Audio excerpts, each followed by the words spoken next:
gracias por la oportunidad que me dan de compartir algo de la palabra. Entiendo que están estudiando el Evangelio según San Marcos y voy a caer en el pasaje que sigue en esta semana. Y wow, el pasaje era como para mí. Yo no sé si era para ustedes, pero era como para mí, por todo lo que el Señor me habló a través de ese pasaje. Estoy seguro que también va Dios a hablarles de alguna forma en esta mañana, esta tarde. Bueno, ya está el tema ahí. Podemos dejarlo atrás. Se movió. Ahí lo podemos dejar. Lo intentamos y fallamos. Es el tema que he usado. Estaba en una encrucijada entre dos temas. Le compartí a Paco cuál de los dos tenía. Y bueno, me decidí por esta ruta y ahora vamos a entender un poquito por qué. Lo intentamos y fallamos. ¿Recuerdan ustedes alguna ocasión en la que intentaron algo para Dios, para servir a Dios, para honrar a Dios y fallaron, fracasaron? Con toda la buena intención del mundo, incluso con preparación, se pusieron en las pilas, como se dice en panameño, tomaron la iniciativa y emprendieron algo para Dios. Por muy sencillo que parezca, pero era para servir a Dios. Puede ser sirviendo a una persona, haciendo algo en la congregación. Era algo para Dios y fallaron, fracasaron en el intento. No sé si a alguno le ha pasado, pues a mí me ha pasado en algunas ocasiones. Y no somos los primeros que nos pasó, si fue el caso que le ha ocurrido a alguien. A los primeros discípulos les ocurrió que en el intento de hacer algo para Dios no salió tan bien como lo esperaban. Lo habían soñado, lo habían planificado, se prepararon y cuando arrancaron a hacer algo para Dios, fracasaron en el intento. No salió bien. Y vaya que eso puede frustrar. Y hoy vamos a ver una historia en el Evangelio según San Marcos que nos cuenta un poquito cómo fue que ellos manejaron esta frustración por ese fracaso mientras intentaban hacer algo para Dios y no salía bien, y no salió bien. Y vamos a ver esta historia en el libro de Marcos capítulo 9, versículo 14 en adelante. Marcos 9, 14 en adelante. Vamos a ver si tengo la Biblia aquí. Aquí está. Y vamos a leerlo juntos. Yo lo pasé acá ya, pero todavía no sale allá. Eso, gracias. Yo voy a leer los pasajes con ustedes y a narrarlo y haré un par de comentarios y al final voy a hacer algunas observaciones y quizás conclusiones. Entonces, lo que ha sucedido antes de este episodio es algo que se le llama en la Biblia como la transfiguración. Yo no voy a profundizar en ese episodio porque quiero concentrarme en la lección que hay aquí, pero sí quiero que sepamos lo que ocurrió justo antes de esto. Jesús se va a un lugar y se lleva a 3 de sus discípulos más íntimos, de hecho los más íntimos. Y en ese lugar ocurre una experiencia sobrenatural, en donde estos discípulos ven a Jesús de una manera que nunca antes lo habían visto.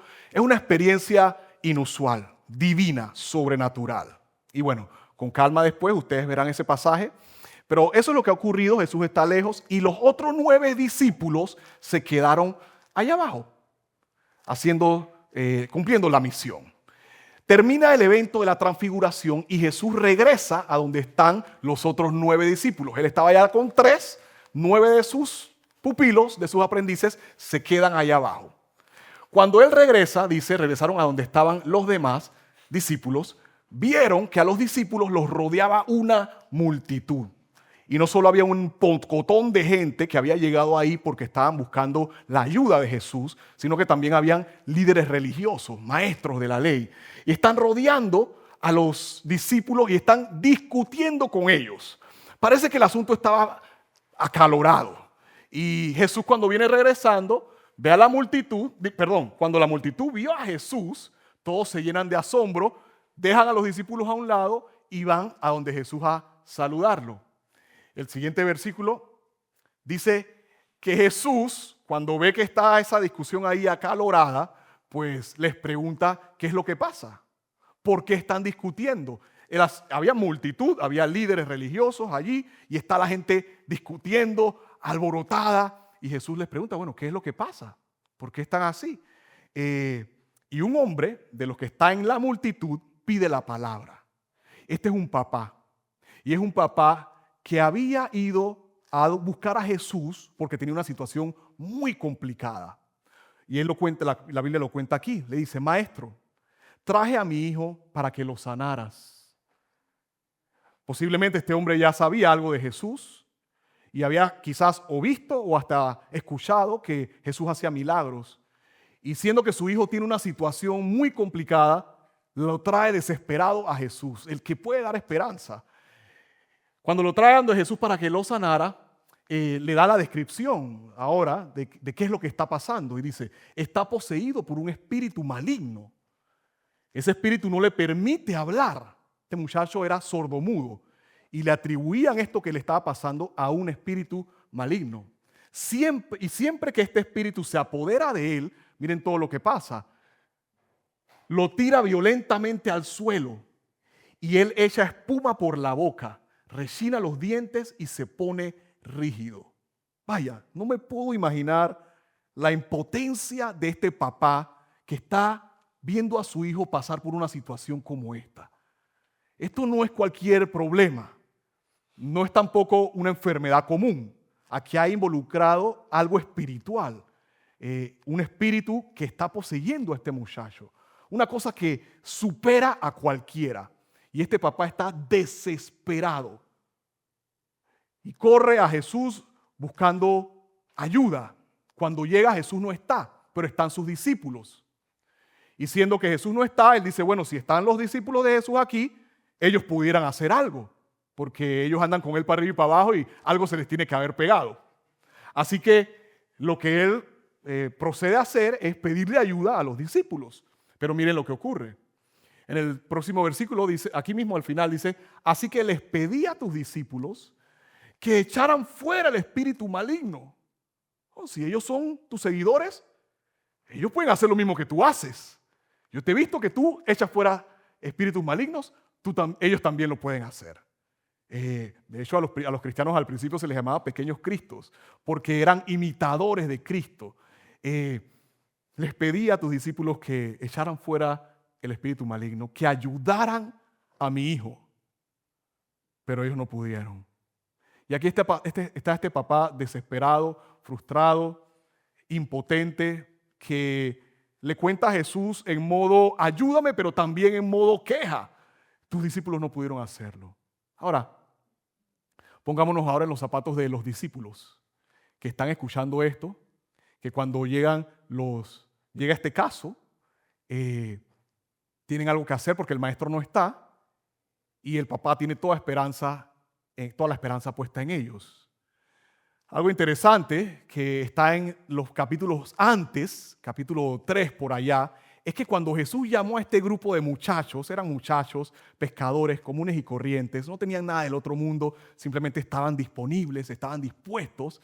Y cuando los llama, dice en Marcos capítulo 3, versículo 13 al 15 más o menos por ahí, que los llamó para que estuvieran con él, lo acompañaran, pero también los llama para que prediquen. Y también en ese pasaje dice, y los llamó para que echaran fuera demonios. Esto es algo sobrenatural. Esto no se aprende en un curso 101 de cómo echar demonios. No, estamos hablando de grandes ligas, de cosas que nos superan, de asuntos sobrenaturales. Pero cuando Jesús llama a estos muchachos para que estén con él, sean sus discípulos, incluye en ese llamado para que prediquen y para que echen fuera demonios. Y les dio autoridad. Y en efecto, más adelantito, capítulo 6 por ahí, ellos emprenden esa misión y dice la Biblia que salen a predicar, a orar por los enfermos y los enfermos se sanaban. Y oraban por los que estaban poseídos por demonios y los demonios salían. Entonces, esto no es nuevo para ellos, ya lo habían experimentado. Pero en esta ocasión lo intentan, ya han tenido éxito antes en esa misión, ahora lo intentan y el demonio no salió. Fracasaron en el intento. Y wow, yo no puedo imaginarme las preguntas que se tienen que haber hecho, las miradas, la multitud está esperando, hagan algo, ayúdennos, ayuden al muchacho, ustedes no son de verdad. Cuestionaban su cristianismo, ustedes son cristianos, ustedes son seguidores de Jesús, pero ustedes no tienen el mismo poder que tiene él. la vergüenza que tienen que haber pasado ellos, el padre presionando, los líderes religiosos cuestionando para ver qué es lo que ustedes tienen. Y en medio de todo eso están los discípulos presionados por todo ese ambiente, creo que avergonzados, impotentes y frustrados.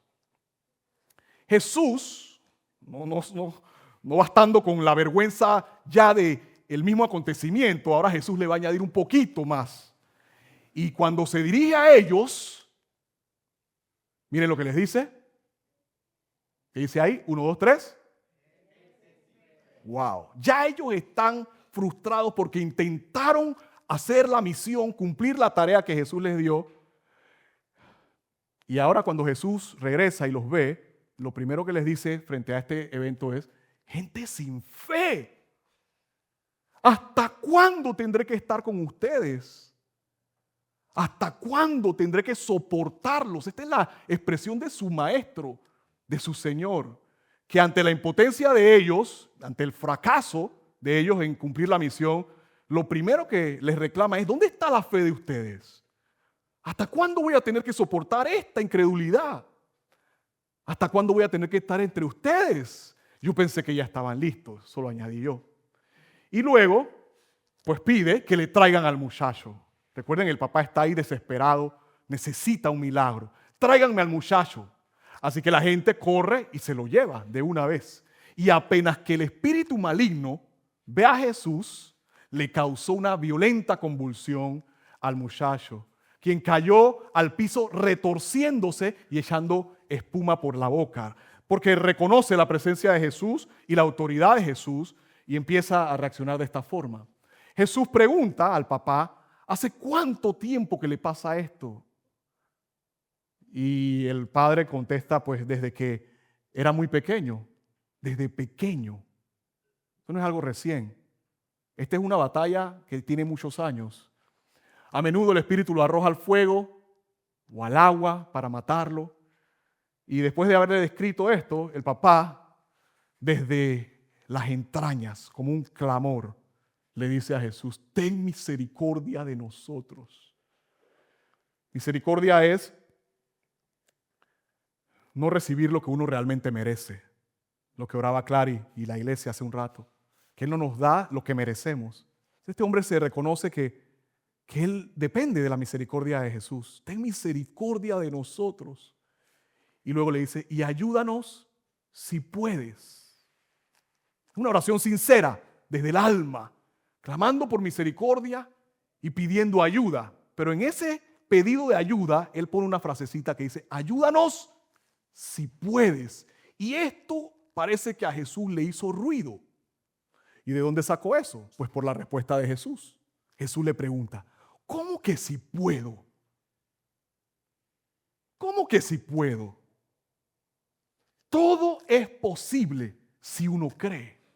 Entonces Jesús se ha enfrentado en dos momentos diferentes del mismo episodio a algo que le hace ruido. Primero, a la incredulidad de los discípulos. Y les dice: gente de poca fe, gente sin fe. Y luego a este papá que sí, con buena intención, dice: ten misericordia de nosotros. Y luego, si puedes, ayúdanos. Parece que él está dividido entre dos ideas y dos pensamientos. Jesús puede, pero de repente no puede. O sea, y eso es la batalla de la fe. Es esa batalla entre dos pensamientos. Él me puede ayudar, Él me abandonó. Él puede ayudar a mi familia, Él se olvidó de mi familia. Él puede hacer un milagro, Él me está castigando. Y es una batalla que experimenta este papá. Y en esa lucha es honesto con Jesús y Jesús le dice: ¿cómo que sí puedo? Claro que puedo. Para el que cree, todo es posible. Y está trabajando con ellos. Bueno, en el próximo versículo nos cuenta que al instante el padre clamó, porque luego de estas palabras de Jesús reacciona y su fe es aumentada. Y él dice: sí, creo, yo creo. Pero sigue siendo honesto y le dice desde el corazón: yo sí creo que tú puedes, pero ayúdame a superar mi incredulidad. Porque tanto tiempo viendo a mi hijo así, me hace dudar de vez en cuando. Cuando Jesús vio que aumentaba el número de espectadores, reprendió al espíritu maligno y le habla con autoridad y le dice: escucha, espíritu que impides que este muchacho oiga y hable, dijo, te ordeno que salgas de este muchacho y nunca más entres en él. Con autoridad, no hay un show, no hay nada de... No, con autoridad le ordena a ese espíritu que salga del muchacho. Entonces el espíritu gritó, le causó otra convulsión violenta al muchacho y salió de él. Salió de él. Libre, libre.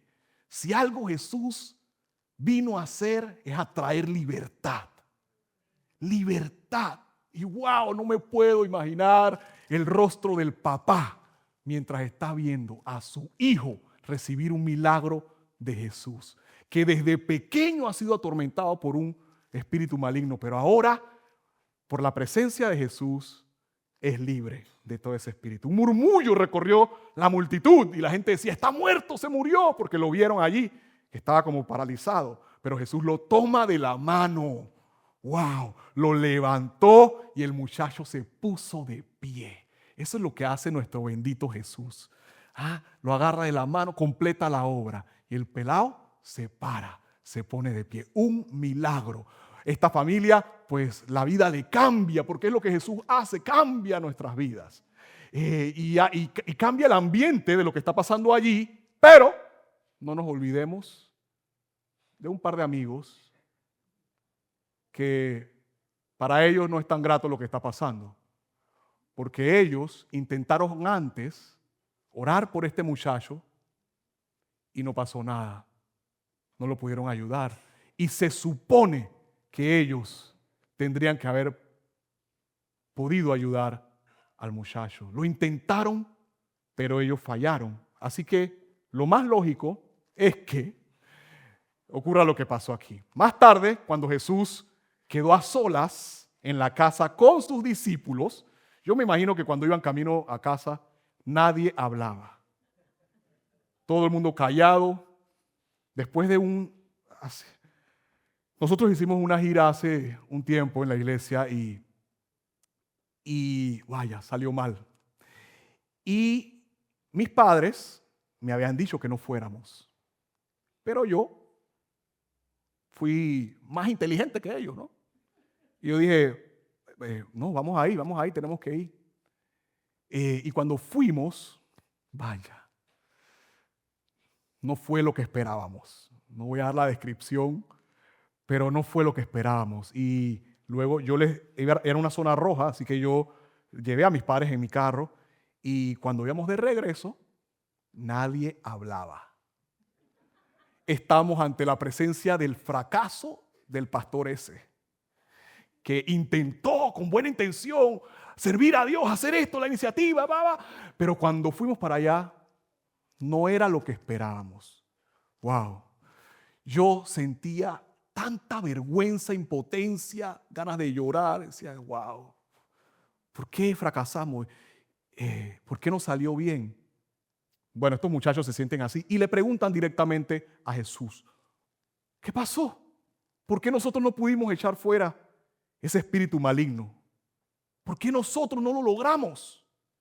Y luego de la pregunta de ellos, Jesús, que los ama, que los está formando, que no los va a descalificar, que los está entrenando, que los está llamando a una nueva aventura para un nuevo tiempo, para que ellos le den esperanza al mundo. Y ellos han estado en formación, entrenamiento. Él no los va a despedir del equipo, pero Él sí les va a enseñar. Los está preparando para lo que viene. Él está planeando irse y dejarlos a ellos para que ellos continúen con la misión. Entonces ellos han estado muy intensivos con Él, en preparación, porque hay un mundo que necesita esperanza, un mundo roto, como nuestro Panamá, que Panamá está esperando por Horizonte, Panamá. Un mundo roto, desesperanzado. Nada más vemos las noticias. ¿Qué están haciendo? ¿Qué pasa en el escenario panameño ahora mismo? Está preparándose todo para que la iglesia se levante. Y Jesús está entrenando a sus discípulos porque son ellos los que tienen lo que el mundo necesita. Somos nosotros, la iglesia, los que tenemos lo que Panamá necesita. Ustedes saben que la esperanza no está en las leyes que vayan a hacer. No está en nuestro presidente, oramos por él, esperamos que Dios lo bendiga, pero la esperanza no está en ellos, no está en la empresa privada, la esperanza no está en las organizaciones educativas que las necesitamos, ni nada de eso. La esperanza está en Jesús, la esperanza está en la iglesia de Jesús. Pero Jesús está entrenando a los suyos para que ellos puedan cumplir con esa tarea. Y para darles respuesta a su pregunta, Él va directo al grano. No les da vuelta ni nada de eso. No. Hablemos de lo que es. Miren lo que les dice. Esta clase, refiriéndose al desafío que han enfrentado, solo puede ser expulsada con, vamos a decirlo más fuerte, con esto que ustedes están enfrentando ahorita, este tipo de desafío, solo se resuelve y se enfrenta con oración. Con oración. Y este es el punto del mensaje. Algunas de las tareas que Jesús nos ha encomendado, solo las podremos enfrentar exitosamente por medio de la oración. Algunas de las tareas que Dios nos ha encomendado, que nuestro Jesús nos ha encomendado, solo las podremos enfrentar exitosamente por medio de la oración. Y algunos de ustedes dirán, bueno, esto es clase dominical la más básica. Los discípulos habían estado ya en esa clase, pero ahora tienen un examen y sacaron 1,2. Y Jesús les tiene que repasar esa materia, porque parece ser que por alguna razón ellos habían descuidado algo que era vital para los seguidores de Jesús. Parece que ellos se habían confiado en el éxito pasado, en la experiencia que ya habían adquirido, y ahora se asoman a este reto confiados en su experiencia pasada, éxito pasado, y por alguna razón autosuficientes. Y Jesús les dice, así no se puede hacer la obra que yo te estoy mandando a hacer. Algunas tareas que Jesús nos ha encomendado solo se podrán enfrentar exitosamente por medio de la oración. Y a mí me da tanta alegría ver cómo esta iglesia está orando los miércoles, porque eso los está preparando para esas tareas que solo se enfrentan exitosamente por medio de la oración. Una iglesia que ora como ustedes, que se reúnen aquí los miércoles, que el domingo sacan un tiempo para orar la palabra, es una iglesia que se está preparando para enfrentar esas tareas que solo se les puede echar mano exitosamente por medio de la oración, por medio de la oración. Oración es dependencia, eso es lo que es oración. Oración es nuestra forma de decirle al Señor, yo dependo de ti. Cuando uno ora, uno le está diciendo al Señor, yo no puedo solo. La oración es dependencia. La oración no es cumplir con un ritual. De bueno, yo voy, me arrodillo. De hecho, Jesús en alguna ocasión les enseñó a ellos que orar no era repetir palabras vanas, ponerse ahí, yo soy el que más ora. No, la oración es una actitud del corazón que le dice a Dios, dependo de ti. Ese acercarme a Dios porque reconozco que yo no puedo en mi fuerza. Oración es dependencia. Y algunas tareas de las que Jesús nos ha encomendado, solo las podremos enfrentar exitosamente dependiendo de Dios. En este caso, por medio de la oración. Hay uno de los manuscritos que se encontraron de este pasaje que le añaden a ese texto oración y ayuno. Ambas prácticas lo que expresan es depender de Dios. Hay tareas que Dios tiene preparadas para ustedes. Somos hechuras suyas, creados en Cristo Jesús para que caminemos en buenas obras que Él preparó de antemano. Hay gente esperando por ti. Hay gente que Dios ha preparado para que tú seas de bendición para ellos. Hay gente que va a conocer de Jesús por medio de una llamada, como Clary recibe la llamada de Alexis. Hay gente que por un consejo, por un saludo, por un mensaje que le mandaste de esperanza, se encontrarán con Jesús a través de tu intervención. Pero hay tareas que solo se van a poder enfrentar exitosamente Por medio de la oración. Y oración es dependencia de Dios. Es enfrentar la vida reconociendo una cosa. Yo no puedo, pero tú sí puedes. Es enfrentar las diferentes asignaciones que Dios nos dé. Esos consejos que la hermana está dando a la gente que la llama. Diciéndole, Señor, yo no sé qué decirle, pero tú sí sabes. Yo no puedo, pero tú sí puedes. Eso es la oración de dependencia. Una vida de dependencia. Es decirle, frente a este reto, te necesito. No puedo apoyarme en la experiencia de ayer, en el éxito de ayer, aunque ayer me fue bien y tuve éxito. No, ya eso quedó atrás. Para lo de hoy, te necesito hoy. Necesito tu ayuda, Padre. Ayúdame. Decirle, ayúdame. No sé cómo hacerlo. No sé cómo presentar la palabra esta tarde en Horizonte. Ayúdame. Ayúdame. Porque no es el bosquejo, no es la palabra, no es lo que uno arme, no es la presentación. Hay cosas que solo Dios puede hacer. Hay cosas que solo su Espíritu puede susurrar a sus corazones, que yo no las puedo hacer. Ni en mis mejores intentos hay cosas en las que dependo absolutamente de la intervención divina. Entonces, la oración es ese acto de dependencia en donde uno le dice, ayúdame, háblale a tu gente, visita a tu pueblo. Es la expresión de dependencia en donde le decimos, Padre, dependo de ti. Alguien dijo con mucha sabiduría en alguna ocasión, aquellas cosas por las que no oramos son cosas que estamos haciendo en nuestras propias fuerzas. Porque ya tenemos experiencia. Porque ya nos salió bien antes. Porque hemos tenido éxito en el negocio. Porque ya yo he predicado varias veces. Aquellas cosas por las que no oramos son cosas que estamos haciendo en nuestras propias fuerzas. Al no orar, uno le está diciendo a Dios, no te necesito, yo puedo solo. En esto no te metas. Ya yo sé cómo se maneja esto. Una conversación en la familia. No, ya yo sé, yo tengo. Una conversación con alguna relación cercana que está quizás afectada. Una decisión de negocios, de trabajo. Yo tengo 20 años en esta empresa y la empresa salió adelante por mi esfuerzo. Aquellas cosas por las que no oramos son cosas que estamos haciendo en nuestras propias fuerzas. Como mencioné hace un rato, esta no era la primera vez que los discípulos enfrentan esto, pero posiblemente aquí llegan confiados en sí mismos. Y Jesús les tiene que recordar, no, hay algunas tareas que solo se enfrentan exitosamente por medio de la oración. Yo he tenido varios de estos fracasos en algunas prédicas. De hecho, hay prédicas, ahora entiendo, Dios mío, a mi papá. Mi papá, cuando yo nazco, ellos ya son cristianos. Y de hecho eran pastores asistentes. Y yo llego a la iglesia en donde me crié cuando tengo 1 año.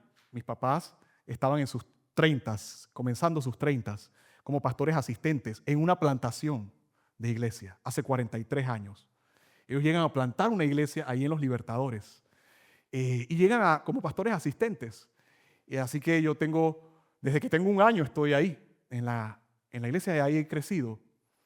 Y luego mi padre me invita a ser su pastor asistente. Y por 12 años estuve de pastor asistente. Y hace 4 años comencé a pastorear la iglesia al frente. Mis padres siguen allí y son clave en lo que está sucediendo, pero las partes operativas y pastorales pues las estoy haciendo yo. Entonces he predicado un par de veces. Y a veces he ido a predicar confiado en mi experiencia. Y se nota. Hay predicas que son frías, secas, muertas, las palabras muy bonitas y todo. Y uno le da, y yo estoy ahí en la iglesia, Alexis, que es del CMC, él sabe, él lo nota. Es un amigo cercano y él sabe. Esto te costó, ¿ah? ¿Qué pasó? Quizás Jesús me hubiese dicho lo mismo. Hay cosas que se enfrentan con oración y nunca debiésemos ser autosuficientes para creer que vamos a poder sin la ayuda de Él. Hay conversaciones, consejerías, que es algo que ustedes manejan. A veces que yo he tenido consejerías que yo voy con mi mejor arsenal, lo que aprendí, pim, pam, pum, y cuando voy eso está trabado, eso no, ni para adelante ni para atrás. Y eso está, y uno sabe, uno tiró semilla, pero esa semilla cayó en un cemento, había un ambiente tenso. Cuando yo me reviso, ¿qué pasó? ¿Por qué esto está saliendo tan mal? Ezequiel, ¿y hace cuánto no hablas conmigo? La última oración fue la del almuerzo, es una oración rapidita ahí, que gracias por la libertad, amén. No está tan apurado haciendo cosas, enredado en la vida, pero ya tiene un poco de experiencia, entonces uno se puede volver un profesional de esto, un poco. Consejerías, conversaciones con amigos, con familia, que no salen como tendría que haber pasado. Esa no es la única variable, hay veces en las que ocurre por otras variables. No siempre es por falta de oración, hago ese paréntesis. Hay ocasiones en las que tú has orado, estás viviendo cerca de Dios, todo lo demás, y de todas maneras no pasa nada, pero ya son variables que no te incluyen a ti. Pero hoy este pasaje nos invita a revisarnos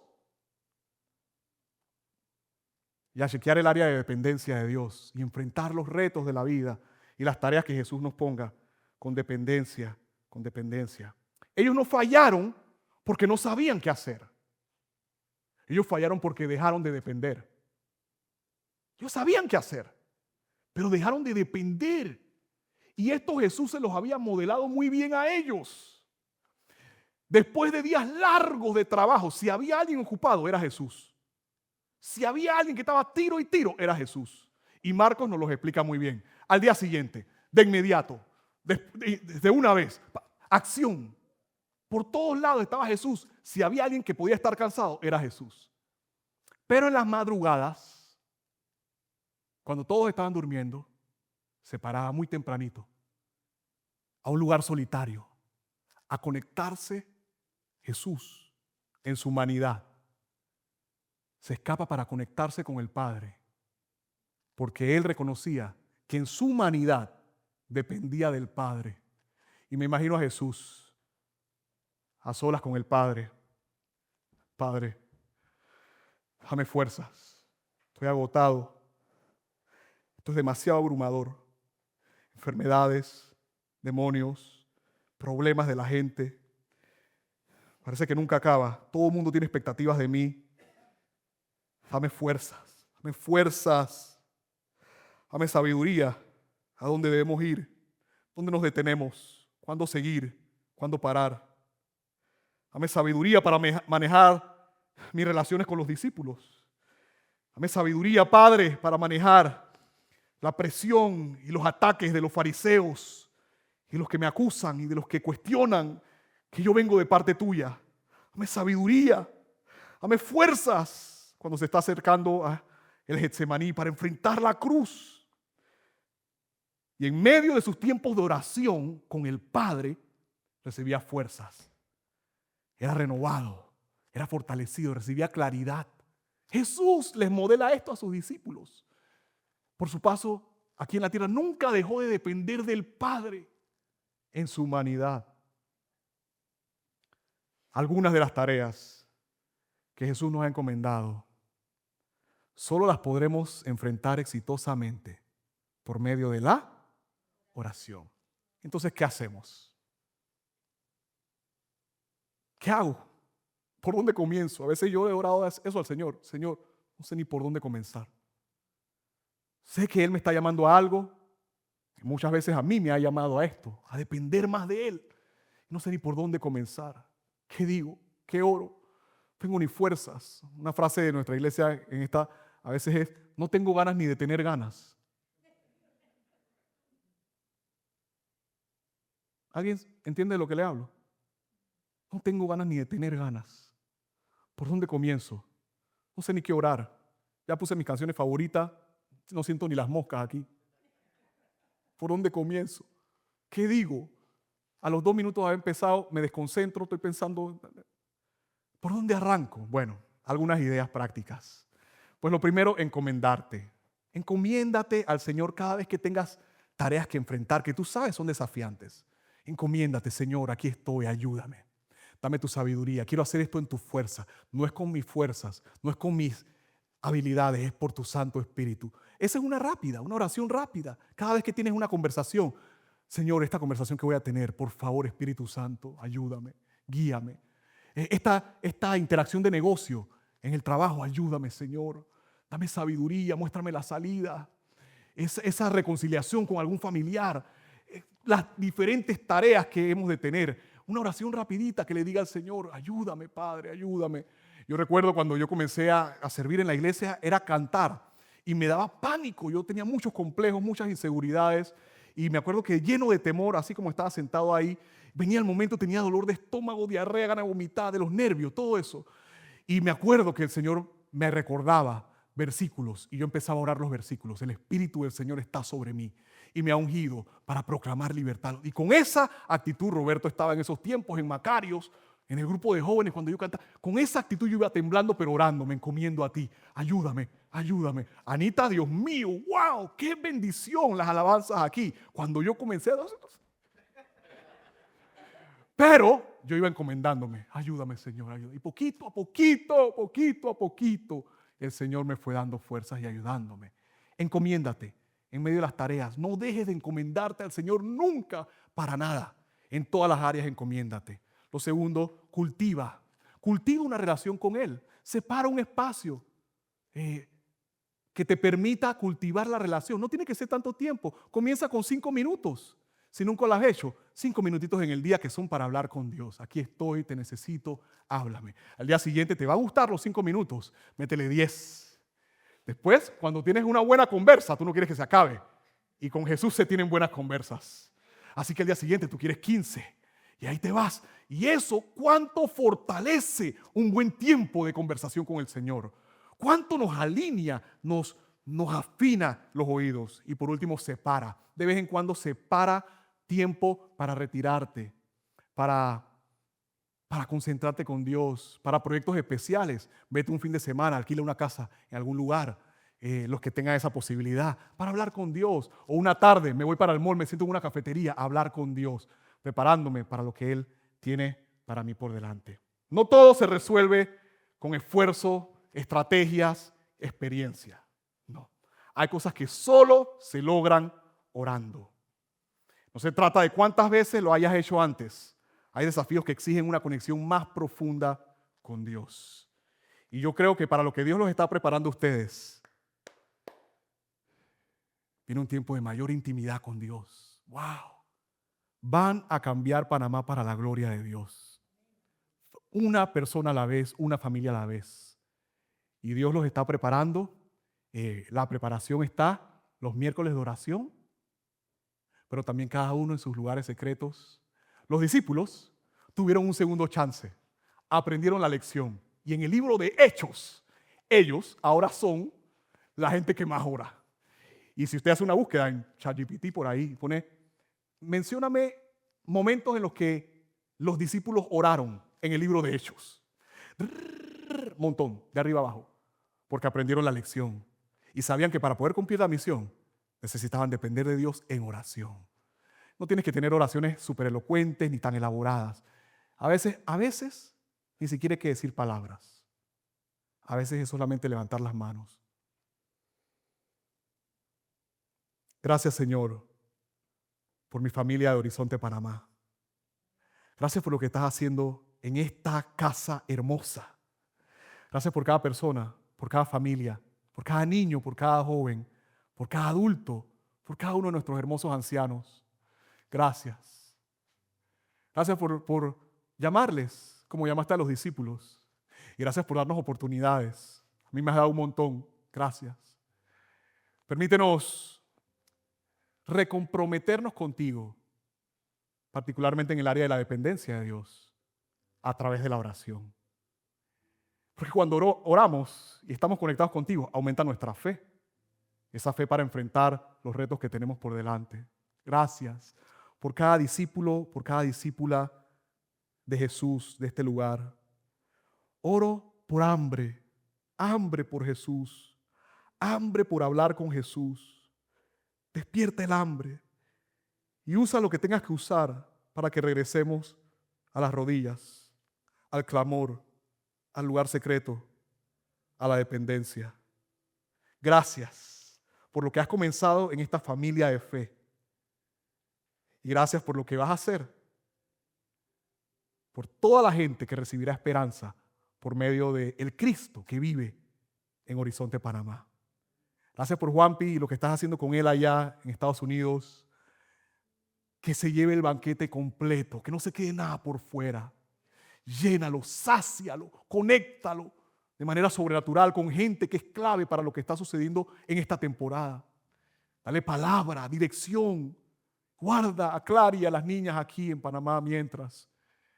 Y cumple tu obra en esta iglesia hermosa en estas semanas que algunos otros estarán compartiendo la palabra. En el nombre de Jesús te doy las gracias. Amén. Amén.